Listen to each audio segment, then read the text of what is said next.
Following yesterday's heavy downpour, which transformed several parts of Kampala City and its suburbs into a massive water body, we revisited some of these areas. Our focus was on Chinawataka and Bukoto in Nakawa division, where several people died, to assess the extent of the damage. Here in Chinawataka, we made a count of 35 homes that were destroyed by the floods yesterday, leaving many people homeless and stranded, not knowing what to do next.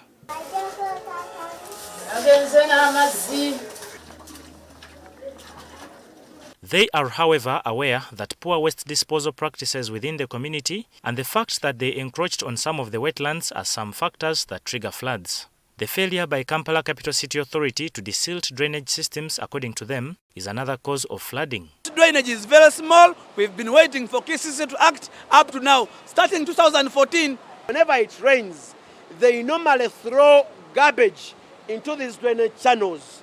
And it has led to blockage of the drainage, something that is really challenging and very bad.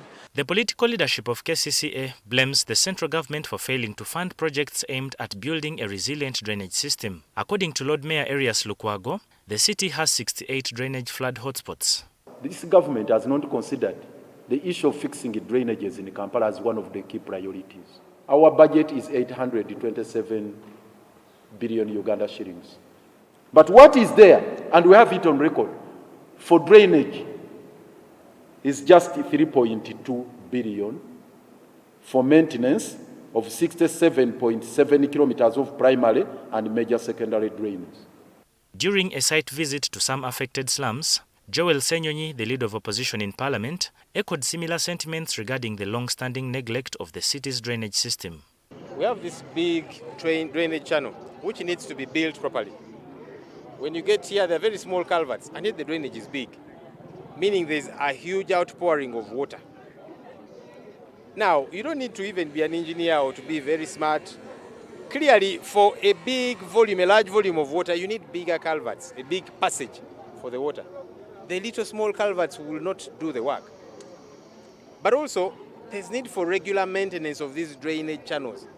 Government, according to the State Minister for Disaster Preparedness, says it has developed a strategy to mitigate future flooding disasters across the country.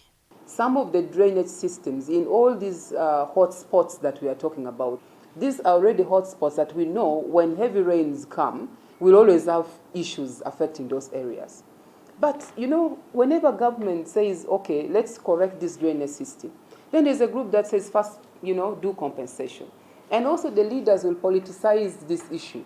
Then later on, they will jump and start blaming government. As the city grapples with the immediate aftermath of the flooding, the urgent question remains, will decisive action be taken to prevent such disasters in the future and protect lives and livelihoods of Kampala residents? David Ijo, NTV Tonight.